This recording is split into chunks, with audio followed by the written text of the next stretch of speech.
All right, let's talk about building shoulders. So big and round they could have their own zip code. We're not here for toned shoulders. We're here for those cannonballs that make your t-shirt fit like it was painted on. And no, there's no magic pill, no fairy dust, just smart, hard, consistent training. First up, we need to understand what we're working with. Your shoulders aren't just one muscle, they're a team. We've got the front delts, the side delts, and the rear delts. Ignore one, and you're basically building a lopsided team. It's like training your right leg to squat 500 pounds and your left leg to squat, 12. So our job today, give each delt its due respect so you're not just wide from the front, but you look impressive from every angle, front, side, back. Now, let's get into the 6 best exercises to grow those Boulder shoulders. But I'm warning you, these aren't random feel the burn Instagram moves. These are biomechanically sound, muscle fiber-focused, time-tested exercises that will have people wondering if you smuggled basketballs under your skin. First exercise, the overhead press. It's the king. This is your bread and butter for overall mass. Whether it's barbell or dumbbell, strict form, full range of motion, and progressive overload over time. That's what drives growth. Don't half rep it just to lift more weight. Nobody's impressed if you're pressing 200 pounds with a range of motion shorter than a TikTok video. Second, the dumbbell lateral raise. This is where we get that width. This is your ticket to that V-taper illusion that makes your waist look smaller without doing a single crunch. Go light enough to keep good form, lift with control, and actually feel the side delt working. If you're turning it into an upright row halfway up, congratulations, you're now training the wrong muscles. Third, rear delt fly, seated, bent over, cables, whatever flavor you like. This is the most neglected part of the shoulder, which is why most people's backs look like they've got more real estate than their fronts. The rear delt gives you that thickness and balanced look so you don't end up with what I call frontal-only shoulders. Fourth, upright rows. But here's the trick. Keep the grip wide. That way you keep the stress on the side delts and traps without cranking your shoulder joints into a position they hate. Smooth, controlled, and stop before your elbows get higher than your shoulders. Your rotator cuffs will thank you. Fifth, front raises. Use a plate, dumbbells, or cables. These directly target the front delts, which are already involved in pressing, so don't go overboard. But done correctly, they add that forward roundness to the shoulder cap. Just remember, it's not a whole body heave, it's a controlled raise. Finally, cable face pulls. This one's not just a shoulder move, it's also great for posture stability and keeping your shoulders healthy long term. Strong rear delts and traps mean you can keep pressing heavy without your joints waving a white flag. Put these 6 together with proper volume, progressive overload, and recovery, and you'll have a set of shoulders that don't just look good, they command attention. But remember, none of this works if your ego's doing the lifting. Good form first, smart progression second, and patience third. Big shoulders are built with time, not wishes. Train all 3 deltoid heads, front, side, and air delts. Each need targeted work for balanced, 3D shoulder development. All right, so let's dive into this first key point.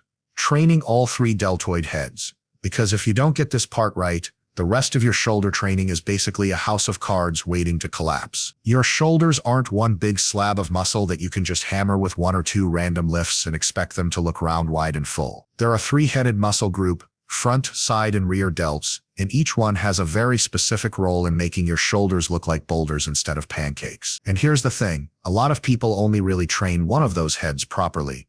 The others get neglected, and then they wonder why they don't have that 3D pop when they look in the mirror. So let's break this down in a way that makes sense. First, the front delts. These are the guys that handle pressing movements like overhead presses, incline presses, even flat bench to some degree. They're already getting some love in most programs without you even thinking about them. That's why most people, even without trying, have decent front delt development compared to the other heads. But here's the trap. Because the front delts get so much work from pressing, a lot of lifters keep hammering them thinking more is better. Nope. If you overdo it, you're just making your shoulders roll forward, wrecking your posture and opening yourself up to shoulder impingement. So yes, you need to train them directly, but in proportion. Then we've got the side delts. This is where the magic happens for that wide, powerful look. If you've ever seen someone with a tiny waist but absolutely insane shoulder width, that's not an accident. That's the side delts doing their job. They literally create the illusion of size by making your upper body wider, and in turn, your waist looks smaller.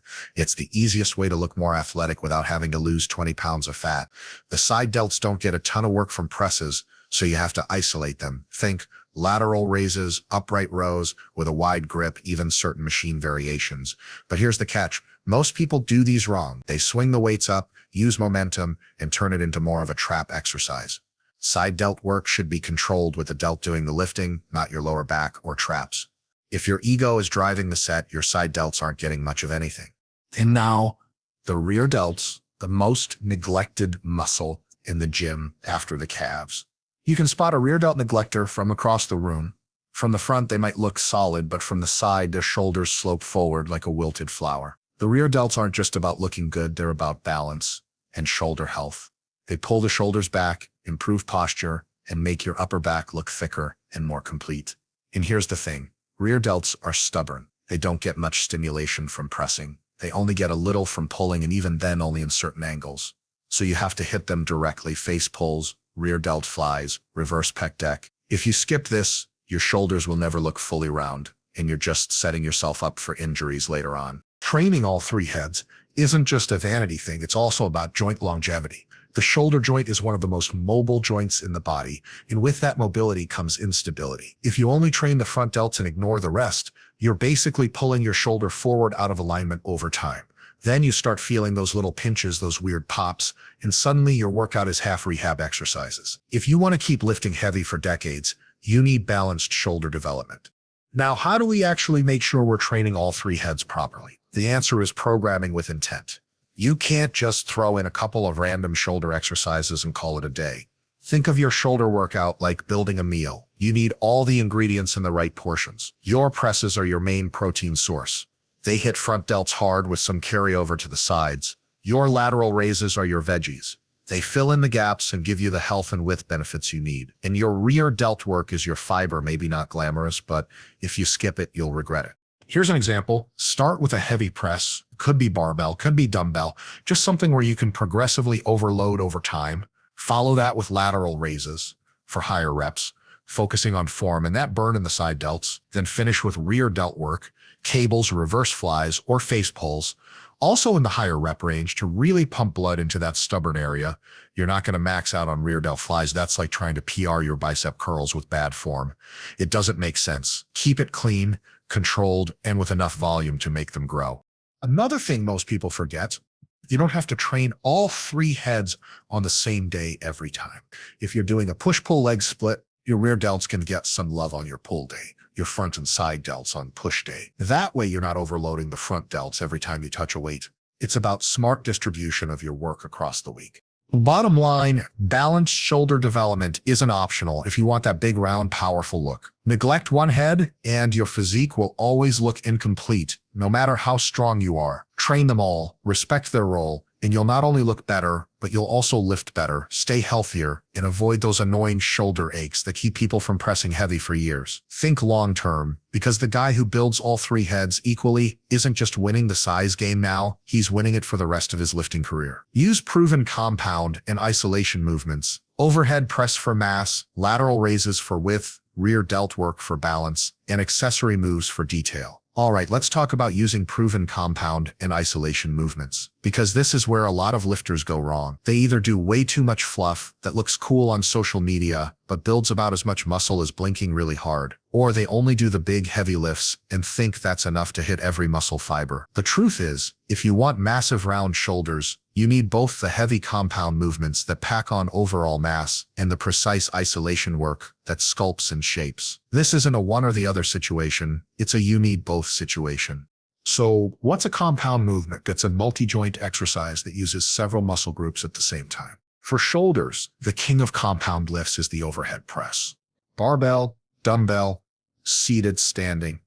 They all have their place. Pressing heavy loads overhead lets you overload the shoulders with way more weight than you could in an isolation move, and that's what drives strength and size. The front and side delts get hammered here. The triceps chip in, and even your core gets involved if you're standing. But here's the key, full range of motion. I'm talking bar to chest or dumbbells down to ear level at least. None of this half rep, I'm just working the top half nonsense.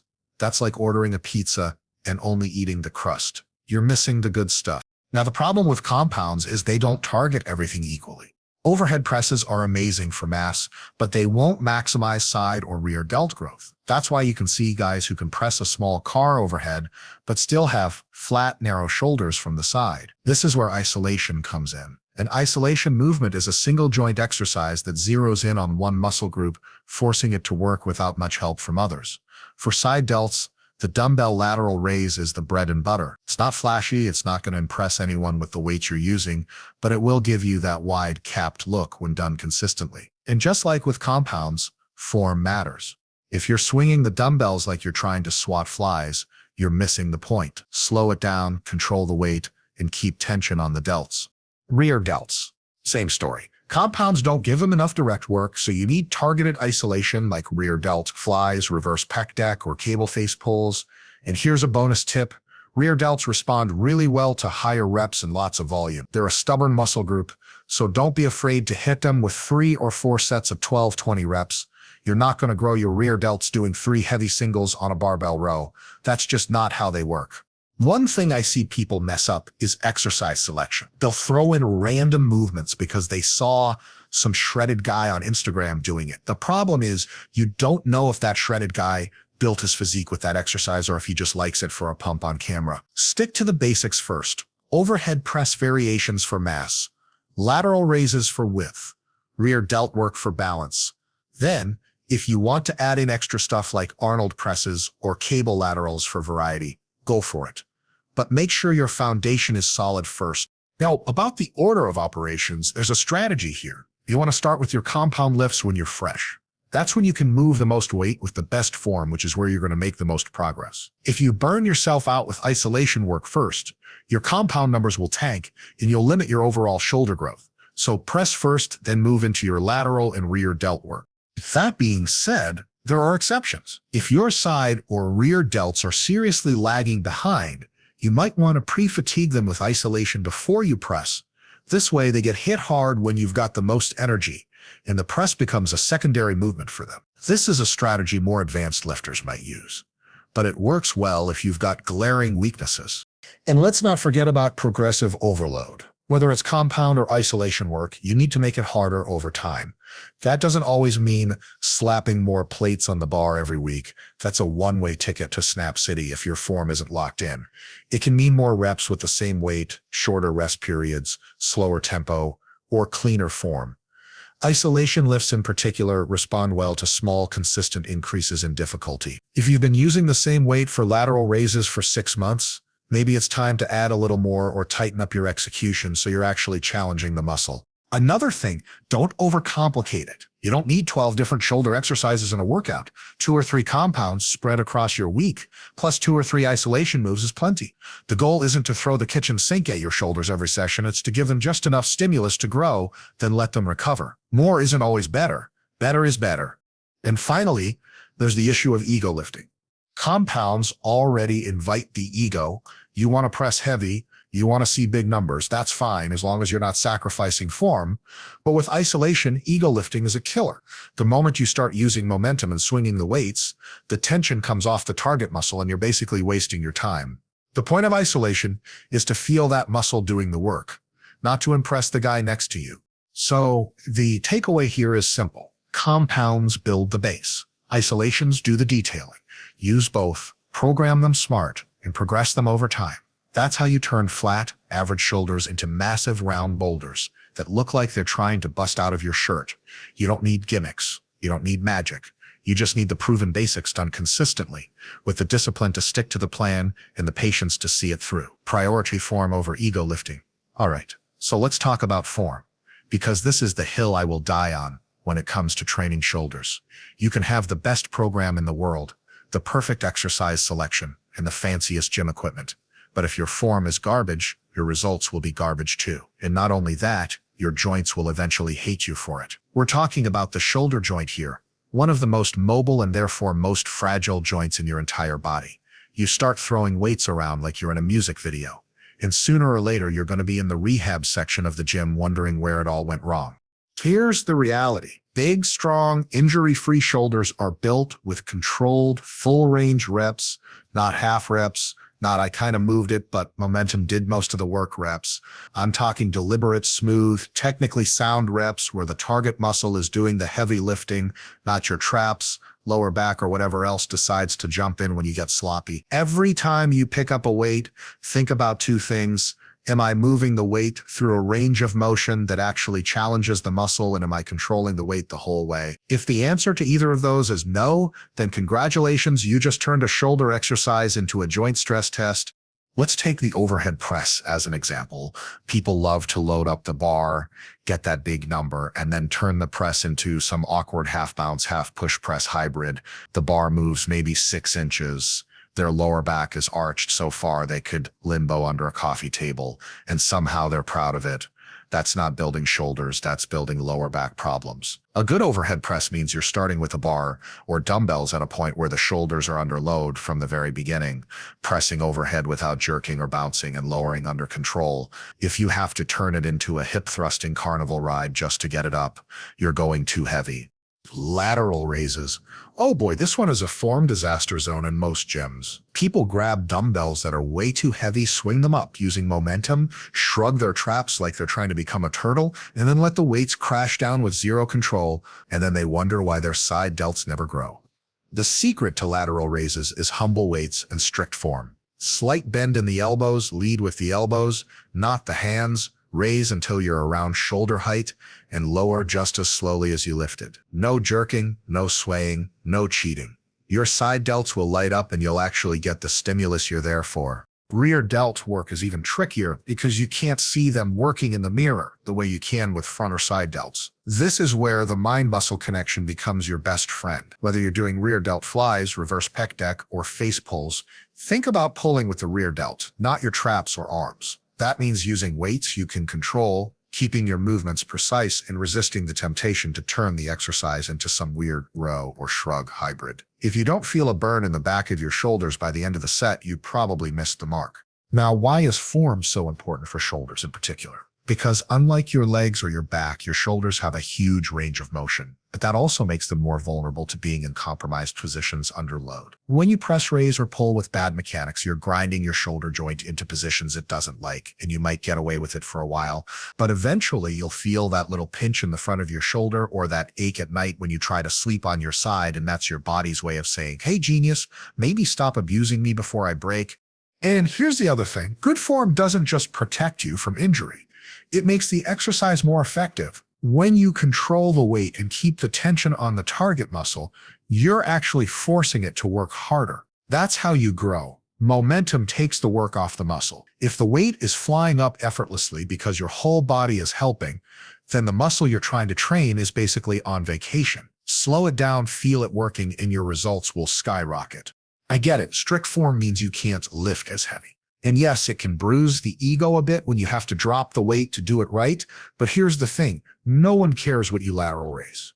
There's no trophy for swinging 40s up to your ears with a shrug. But you know what does get noticed? Big, round, capped shoulders that make you look like a superhero. And those are built with proper execution, not with circus tricks.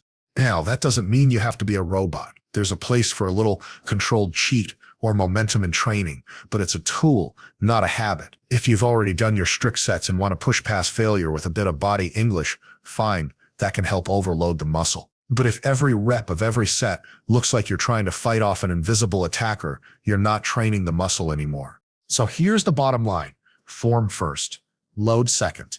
Get your technique dialed in. Make sure every rep is actually targeting the muscle you think you're training, and then gradually add weight over time. This is how you make progress that lasts, how you stay injury-free, and how you actually build the kind of shoulders people notice from across the room. Don't let your ego dictate your form. Let your form dictate your results. You'll lift longer, grow faster, and look better for it. Balance volume, recovery, and progression. Let's get into this last point. Balancing volume, recovery, and progression, because this is where a lot of lifters either make slow progress for years or crash and burn in a few months. Building massive shoulders isn't just about smashing them into the ground every workout. It's about finding that sweet spot where you're doing enough to stimulate growth, not so much that you can't recover, and progressing in a way that keeps you getting stronger and bigger over the long haul. Here's the thing, your muscles don't grow in the gym. They grow after the gym when you're resting, eating, and letting your body adapt to the stress you've put it through. If you blast your shoulders with 30 sets twice a week because you think more is always better, you're not giving your body a chance to actually repair and build that muscle. It's like constantly picking at a scab and wondering why it's not healing. At the same time, if you're only doing 3 sets of presses once a week and calling it shoulder day, you're probably not even scratching the surface of what's needed to stimulate growth. Volume, meaning the total amount of hard sets you do for a muscle in a week, is one of the biggest drivers of hypertrophy. For most people, the sweet spot for shoulders is somewhere in the 10-20 hard sets per week range. Beginners can grow on the lower end. More advanced lifters often need the higher end. But here's the catch. You can't just go from 10 sets a week to 20 overnight and expect good things to happen. That's like going from jogging twice a week to running a marathon tomorrow. You'll be wrecked. The smarter play is to start on the lower end, make progress, and then gradually increase volume when you plateau. Now, recovery is the flip side of this. The more volume you do, the more recovery you need. That means more rest days for that muscle group, more focus on sleep, and more attention to nutrition. If you're training shoulders hard twice a week, you're going to need at least 48-72 hours between sessions to let them bounce back. That recovery time is when the actual muscle growth happens. If you're still sore or feeling weak in the shoulders and you go train them again, you're digging a recovery hole you won't get out of. And that hole usually ends with stagnation or injury. Progression is where the magic happens over the long term. You can have perfect volume and recovery, but if you're not gradually asking your muscles to do more over time, they're not going to grow. This is the principle of progressive overload, and it's the backbone of every successful training program. That doesn't mean you need to add 10 pounds to the bar every week forever. That's not realistic. It means finding small, manageable ways to increase the challenge over time. That could be more weight, more reps with the same weight, better form with the same reps, shorter rest periods, or a slower tempo. For example, let's say you're doing dumbbell lateral raises with 15 pounds for 3 sets of 12. If you can hit 3 sets of 15 with great form, maybe it's time to bump up to 17 fives and work your way back up in reps. Or if you're pressing 35 pounds for 3 sets of 8, you might aim to get all 3 sets to 10 reps before adding more weight. This kind of slow, steady progression keeps you moving forward without frying your joints or burning yourself out. The other key part of balancing these 3 elements is listening to your body. If your performance in the gym is tanking, your joints are aching, or you feel like you've been hit by a truck all the time, that's not beast mode. That's overtraining, or at least under-recovering. And in shoulder training, that's a fast track to tendinitis, rotator cuff issues, and long breaks from pressing. Sometimes the smartest thing you can do for progress is to take a deload week, cut the weight and volume down for 5-7 days, let your body recover, and then come back stronger. Now, here's where people mess up. They try to progress too fast. They think if adding 5 pounds a month is good, adding 15 pounds must be 3 times better. Wrong. All that does is force your form to break down, which shifts the work away from the target muscle and onto everything else. Or worse, it puts you in positions that your joints can't handle. Slow, consistent progress beats fast, sloppy progress every single time, because slow progress compounds into big gains that stick, while fast progress usually ends in hitting a wall or getting hurt. And let's not forget, your recovery isn't just physical, it's also mental. You can't train shoulders with true intensity and focus every single session if you're constantly in a state of fatigue. That's why managing volume and recovery isn't just about your muscles. It's about making sure you actually want to train when you step into the gym. Burnout isn't just from doing too much physically. It's from draining yourself mentally with a pace you can't sustain. So here's the way to think about it. Volume is the gas pedal. Recovery is the brake. And progression is the direction you're heading. If you floor the gas with no brake, you'll crash. If you ride the brake all the time, you'll never get anywhere. And if you're just spinning the wheel without moving forward, you're wasting time. Balance them all, and you'll be cruising toward shoulder gains that keep coming year after year. At the end of the day, massive shoulders aren't built in a week. They're built over months and years of smart training, proper recovery, and steady progression. The people with the best shoulders in the room aren't the ones who trained the hardest for 2 months. They're the ones who trained hard enough, recovered well enough, and progressed slowly enough to keep going for years without breaking down. That's the game. Play it smart, and those Boulder shoulders will be yours for the long haul.